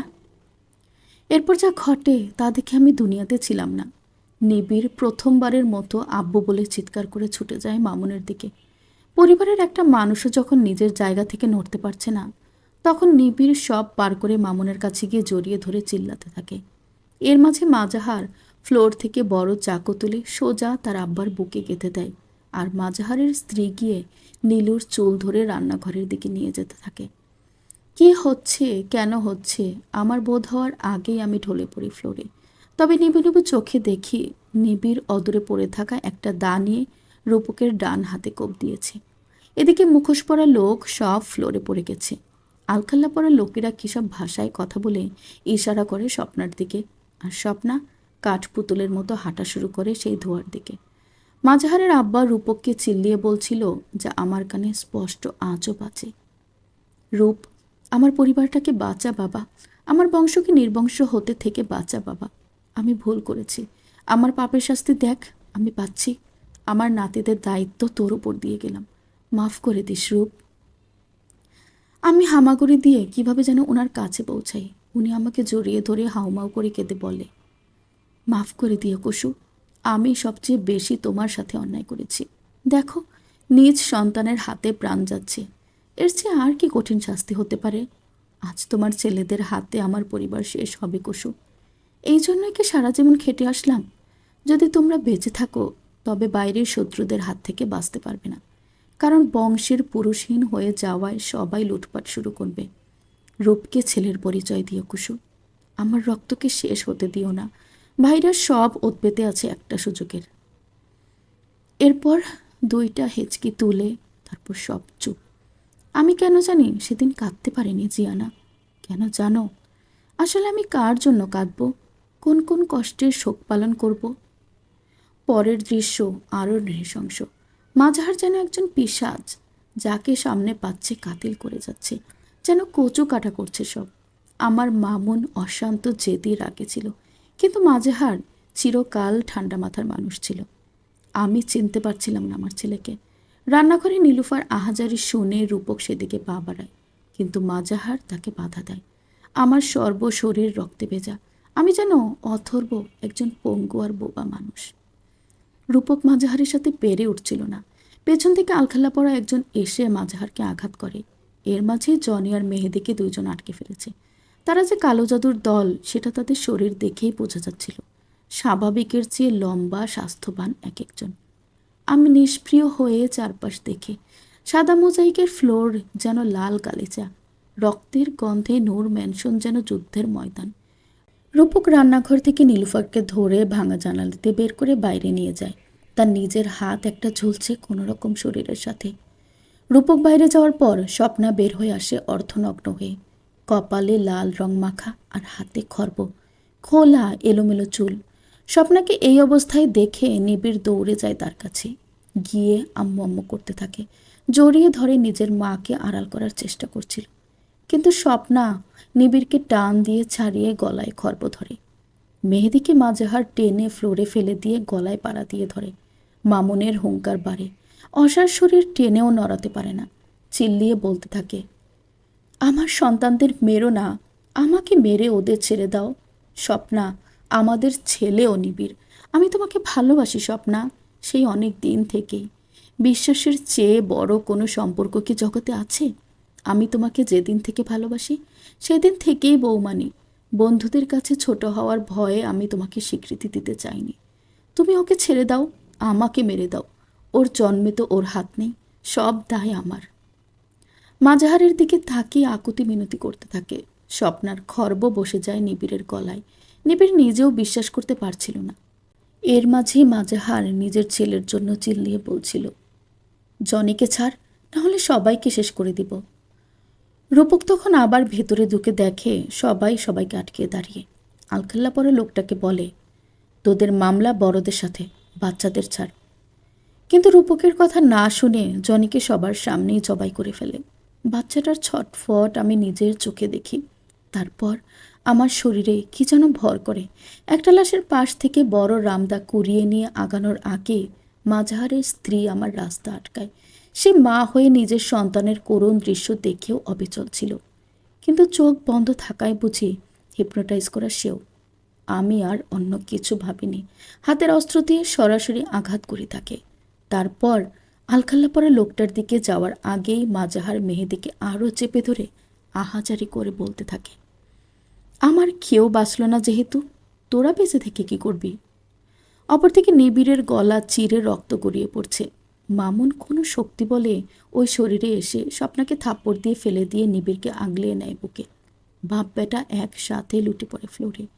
মাজাহার মেহেদিকে ফ্লোরে আছড়ে ফেলে মামুনের কাছে এসে হাতের ছুরি দিয়ে ইচ্ছা মতো কোপাতে থাকে। আমি তখন উন্মাদ, আমার মাথায় হাজার হাজার পোকা কিলবিল করছে। ঘোরে হেঁটে মামুনের কাছে যাই। মাজাহারকে কিলিয়েও ছাড়াতে পারিনি মামুনের উপর থেকে। মামুনের রক্তবমি শুরু হয়। মেহেদি অক্ষত হওয়ায় নিজে এগিয়ে এসে নিবিড়কে টেনে জানালা দিয়ে বাইরে বের করে। রূপক মামুনের উপর থেকে মাজাহারকে টান মেরে ছিটকে ফেলে দেয়। মাজাহার ছিটকে পড়ে একটা খাড়া করে রাখা দায়ের উপর। আমার শরীরে তখন তাদের পিতার রক্ত শুকিয়ে গেছে, কিন্তু আবার নতুন করে মামুনের রক্তে ভিজতে শুরু করলো। সব শেষে দরজা খুলে পার্টির কিছু ছেলেপেলে এসে পৌঁছায়। ফ্লোরে তখন রক্ত আর ড্রাম থেকে চুয়ে পড়া কেমিক্যালে টাকনু সমান তরলের স্রোত। মামুনকে সোজা করে দেখি মুখ গলে যাচ্ছে। রূপক চিল্লিয়ে বলতে থাকে, এগুলো অ্যাসিড, আম্মা সরে আসুন। আমি সরে আসি কি করে? আমি তোমার পুত্র আর স্বামীর সাথে লাশ হয়ে গেছি। আমার আত্মা ঘরের ছাদ পর্যন্ত উঠে থমকে আছে। রূপকার পার্টির ছেলেরা মিলে আলখাল্লা পড়া সবাইকে একে একে শেষ করলো। এরপর জীবনের নাটক আরও কঠিন। রূপক নিজের পরিচয় বলে দিল নিজ হাতে। ড্রাম ভর্তি অ্যাসিড নিজ মুখে ছিটিয়ে দেয়। মামুনকে রূপকার, রূপককে মামুন পরিচয় দিয়ে দুইজন দুই অ্যাম্বুলেন্সে উঠে যায়।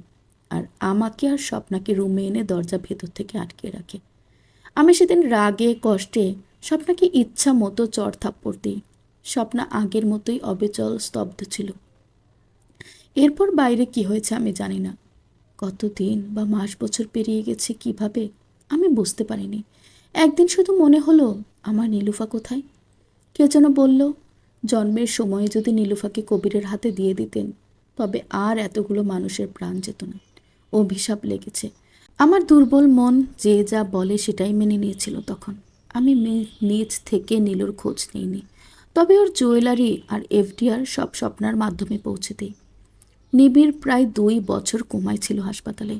নিবিড় আসার আগে রূপ ফিরে আসে মামুন হয়ে। আমি সেই যে একবার দেখেছিলাম, সেই যে চেহারা আর তাকানোর সাহস হয়নি। নিজেকে শক্ত করে সাংবাদিকদের সামনে মাসখানেক পর আমি প্রেস ব্রিফিং করি। সব দোষ বিরোধী দলের উপর দিয়ে, পাশে মামুন, রূপী, রূপকে নিয়ে। অগণিত কাটাছেঁড়া সংসারকে আবার জোড়া দেওয়ার চেষ্টা করি। আমার স্বামীর শেষ আদেশ মেনে এখনো চলছি। কিন্তু নূর ম্যানশনে আর থাকা যাচ্ছিল না। সবারই চোখে শুধু সেদিনের দৃশ্য ভেসে উঠত। তাই রূপে সেই আগে এই ম্যানশনের কাজে হাত দেয়। জিয়ানা মাথা নিচু করে রেখেছে। তার পক্ষে কল্পনা করা সম্ভব হচ্ছে না কিচ্ছু। এখানে কে দোষী, কে নিরপরাধ, কে কাকে বাঁচিয়ে কে খুনি হলো, এত এত কমপ্লেক্সিটি কেন? এতক্ষণে কুলসুমকে একটু স্বাভাবিক লাগছে, কিন্তু অস্বাভাবিক হয়ে গেছে জিয়ানা। তার মাথার যন্ত্রণা সমানুপাতিক হারে বাড়ছে। তীব্র যন্ত্রণার মাঝেই দরজায় নক হয়।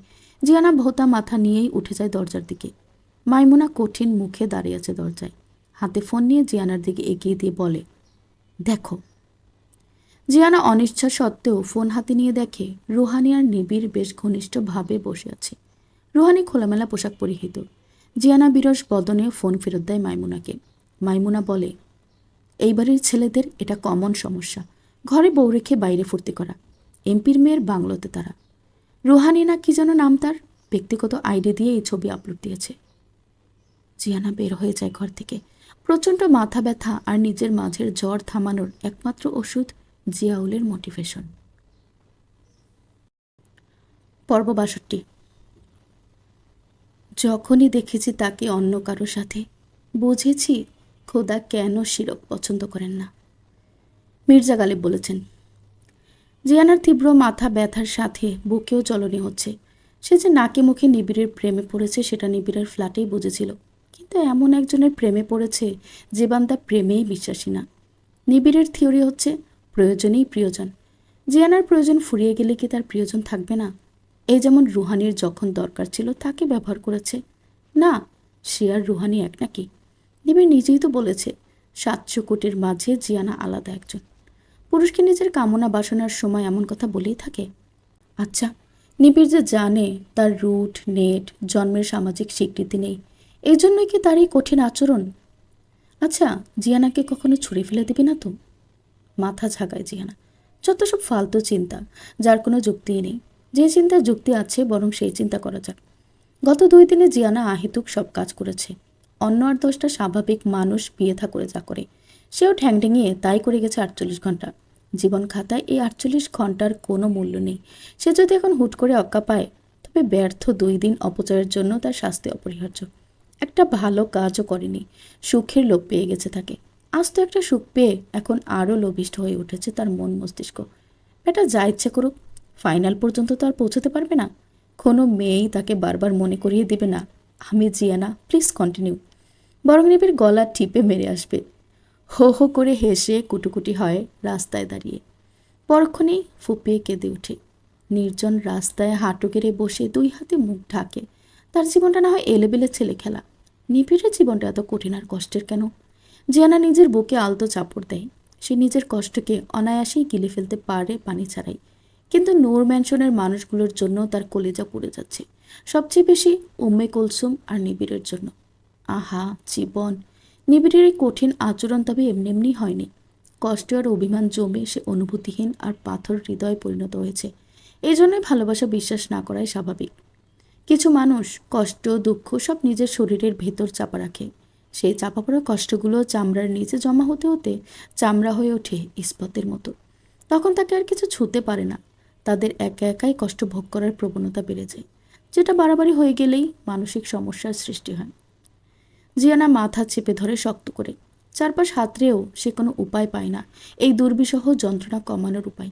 এজন্য জিয়াউল তাকে বারবার অ্যালার্ট করেছে, বস্তুগত আবেগে নিজেকে জড়াবি না আম্মু। সব কিছু সামলানো গেলেও মনের আবেগ সামলানো যায় না। আর মানুষ ঠিক তখনই জীবনের সবচেয়ে কঠিন ভুল করে বসে, যার কাফফারা দিতে হয় জীবনভর। জিয়ানা চড়াক করে উঠে দাঁড়ালো। ছোট ছোট জাম্প করে কিছু ফ্রি হ্যান্ড এক্সারসাইজ করে। তারপর সিদ্ধান্ত নেয় রুহানের বাংলোয় যাবে।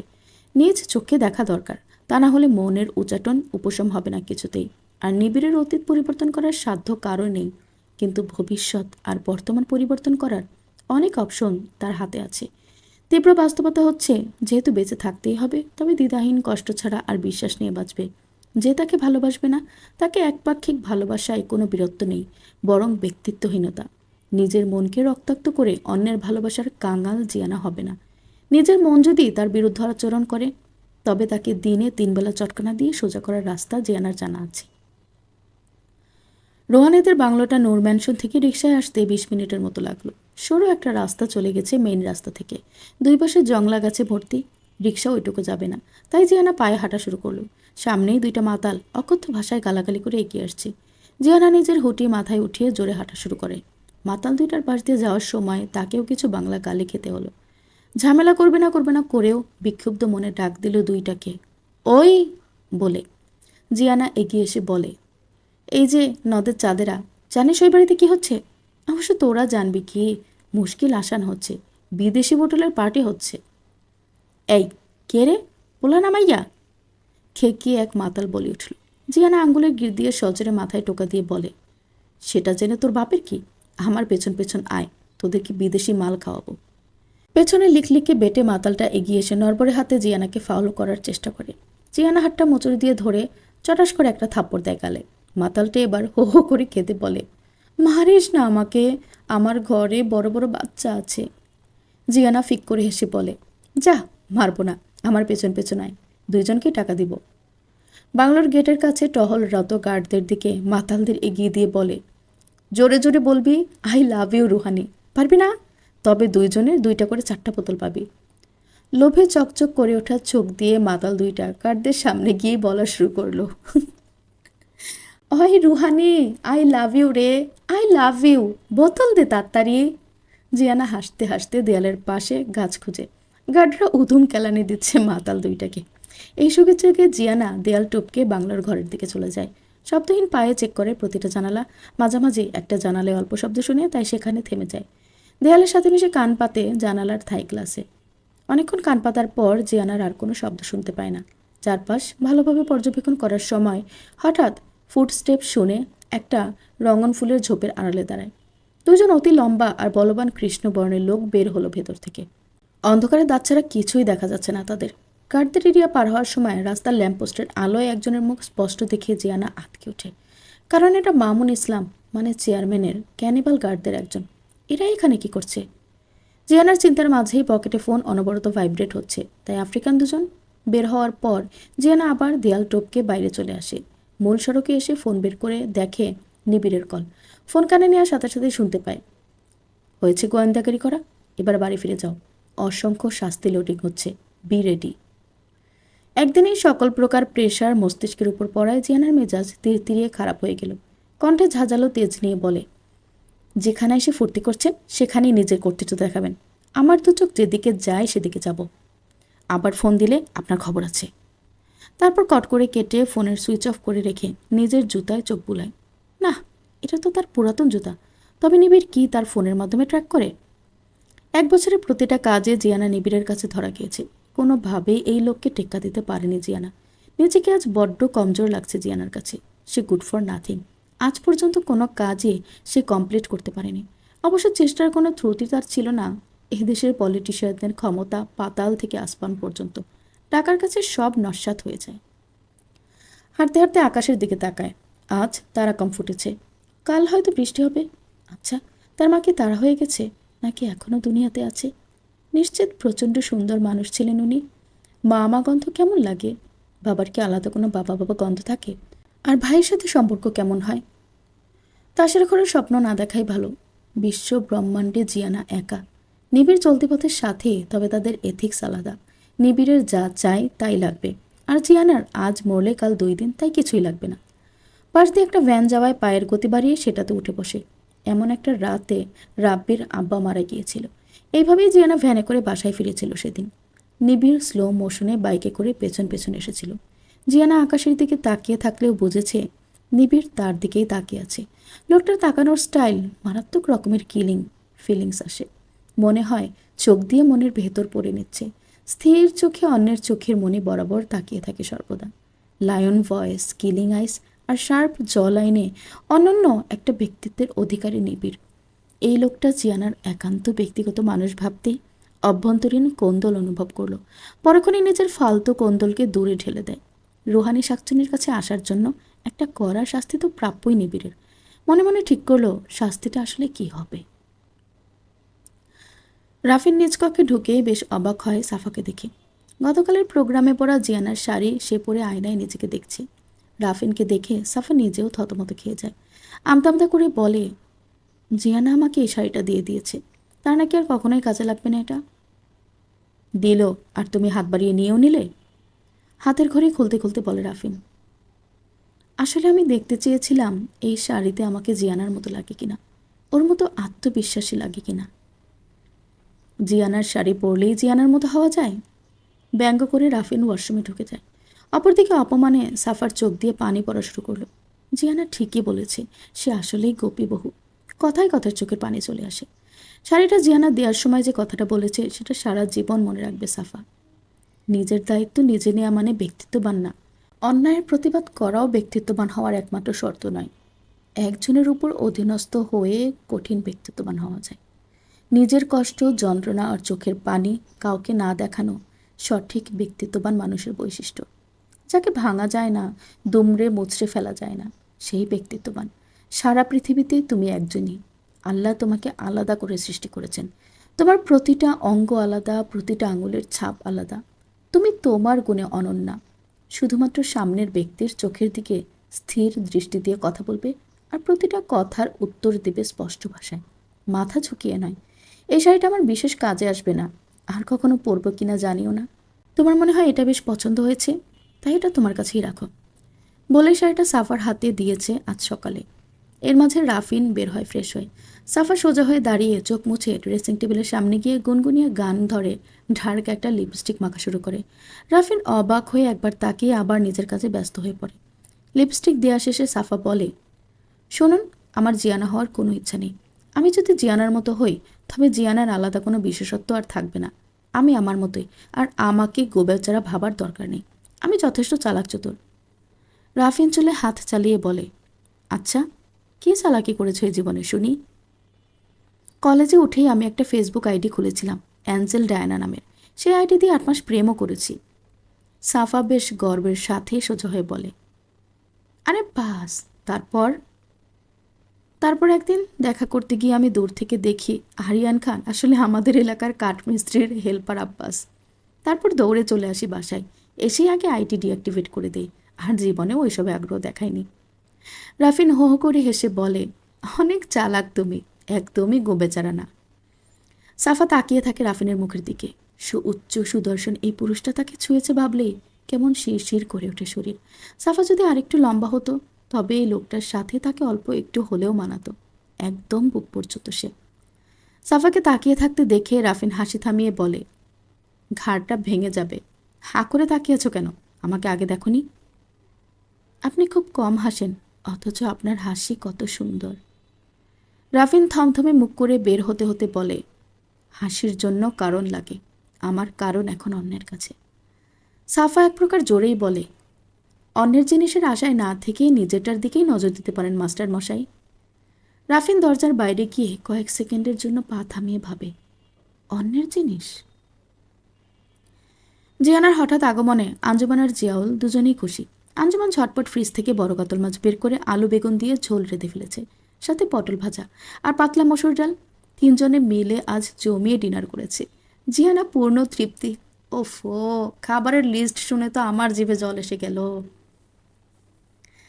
জিয়ানা পূর্ণ তৃপ্তি নিয়ে খেয়েছে আর ভেবেছে নূর ম্যানশনের 10-12টা শেফের ডিশের তুলনায় আঞ্জুমানের এই সাধারণ রান্নাটা কতটা অসাধারণ। দেশি সস্তা খাবার আঙ্গুল চেটে খাওয়ার মাঝে যে তৃপ্তি থাকে, তা চামচ দিয়ে লাখ টাকার বিরিয়ানি খাবারের কানাকড়িও নেই। খাবার খাওয়ার পরে জিয়ানা জিয়াউলের কোলে মাথা রেখে শুয়ে আছে। জিয়াউল বুঝতে পেরেছে কোনো কারণে জিয়ানা ডিস্টার্ব। এই জন্যই কেন অসময়ে এসেছে একবারও জিজ্ঞেস করেনি। দেখা যাবে জিজ্ঞেস করায় যেমন এসেছিল আবার উল্টো ঘুরে চলে যাচ্ছে। সময় দিচ্ছে নিজে থেকে বলার জন্য। কিছুক্ষণ পর জিয়ানা মুখ খুলে কোলে শুয়ে বলে, আব্বু। হুম। আবেগ আর ভালোবাসা কি এক? না, আবেগ বয়সের সাথে সাথেই নাই হয়ে যায়, আর ভালোবাসা চিরস্থায়ী। তবে আবেগকে আমরা ভালোবাসা বলে ভুল করি। আচ্ছা, তবে যারা প্রতি মাসে প্রেমে পড়ে তারা তো এই লজিকে বলতেই পারে, তুমি আমার আবেগ, আমি ভালোবাসা ভেবে ভুল করেছি, পার্ডন মি। বলেই ফিক করে হেসে দেয় জিয়ানা। জিয়াউল এইসবে অভ্যস্ত, সাথে জিয়ানার উল্টাপাল্টা প্রশ্নের উত্তর সুন্দর করে দিতেও পারে। প্রেম আর ভালোবাসা দুইটা ভিন্ন জিনিস আম্মু। ভালোবাসা সার্বজনীন, আর প্রেম স্পেসিফিক কিছু মানুষের জন্য আসে। বিশ্বাসের ওপর নির্ভর করে প্রেম থেকে পার্মানেন্ট ভালোবাসায় পরিণত হয় কখনো কখনো। তবে অধিকাংশ সময় মানুষ গিল্টি ফিল করে প্রেমকে প্রেমের জায়গায় না রেখে পার্মানেন্টলি করে নেওয়ার জন্য। আচ্ছা ক্যাপ্টেন, তুমি একজন সোলজার হয়ে এসব আলতু-ফালতু জিনিস নিয়ে ভাবো কিভাবে? আর বিশ্বাস কি সহজেই কাউকে করা যায়? একটা সম্পর্কের দোহাই দিয়ে 100% বিশ্বাস কিভাবে করা সম্ভব? বিশ্বাস কখনোই চাপানো যায় না, অর্জন করতে হয়। এটা সমরেশ মজুমদারের ডায়লগ। জন্মগত কিছু সম্পর্ক ছাড়া সব সম্পর্কেই বিশ্বাস অর্জন করতে হয়।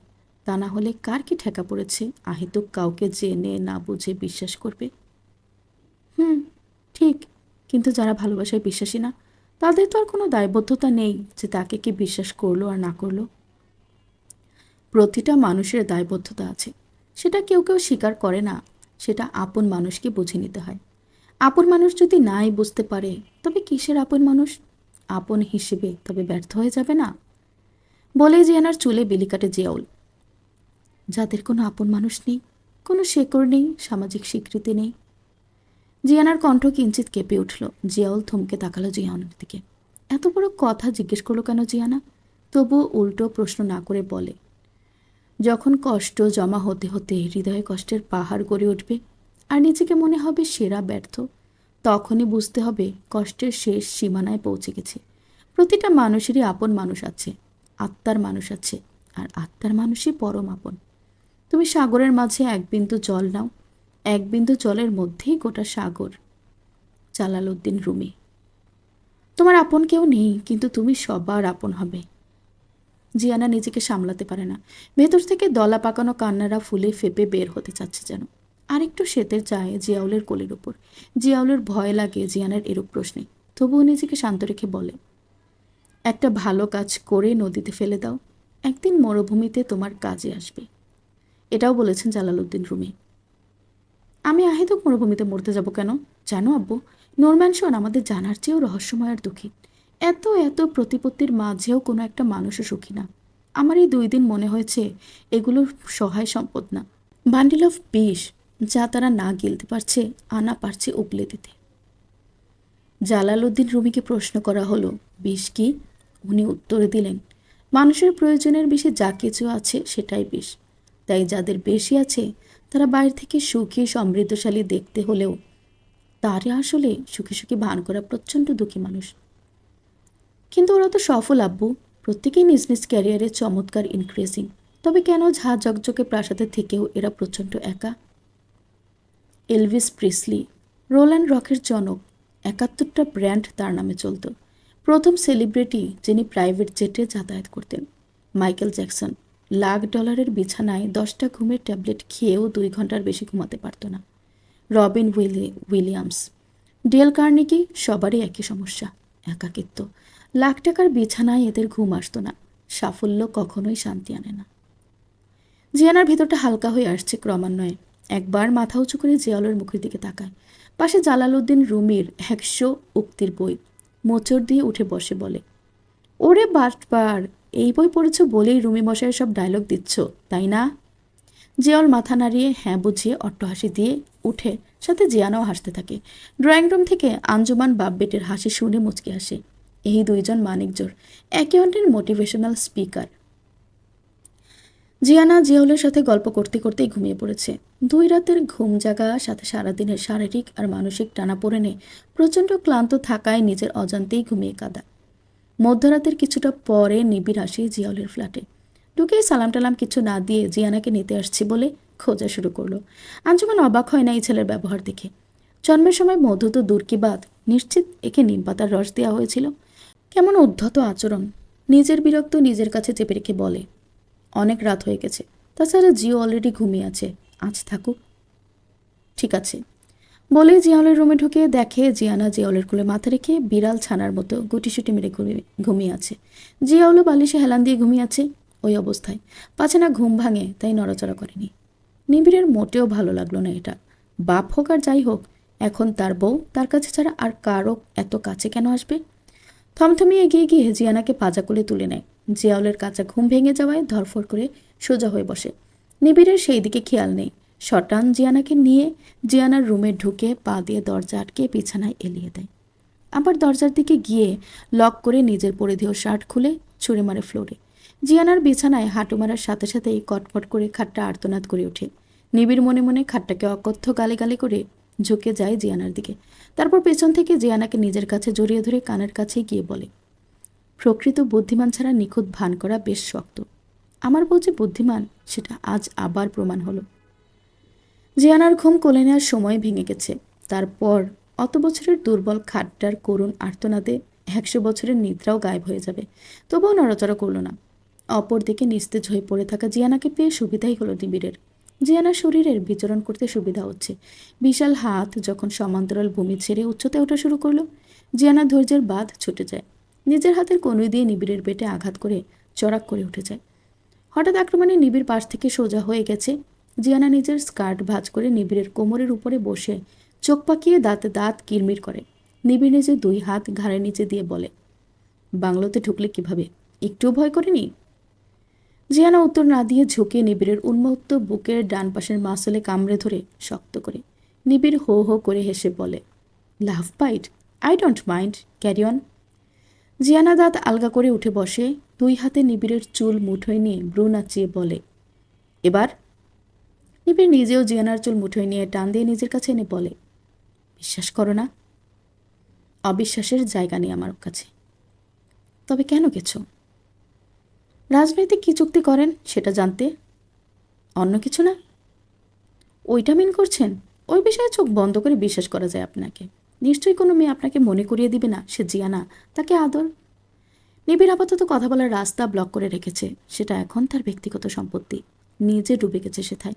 বিশ্ব চরাচর ভুলে দুটো শরীর এক হতে চাচ্ছে। কিন্তু জিয়ানার মুগ্ধ মুখ না, মাইন বোম একটা।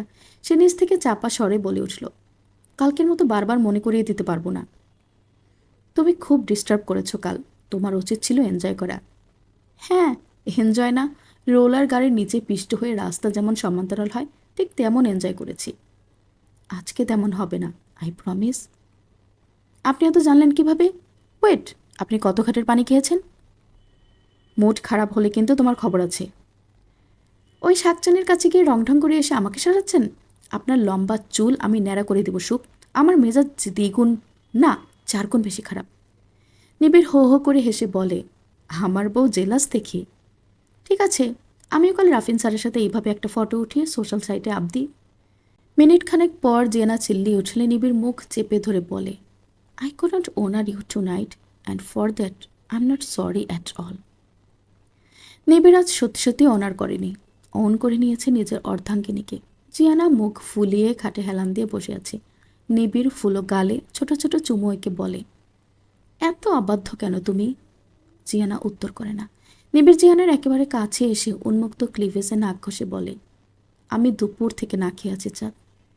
এতক্ষণে জিয়ানার টনক নড়ে উঠে বসে বলে, আমাদের কিন্তু আপনাদের মতো 10-12টা ডিশেস থাকে না, 2-3টা দেশি রান্না সাথে প্লেন ভাত চলবে?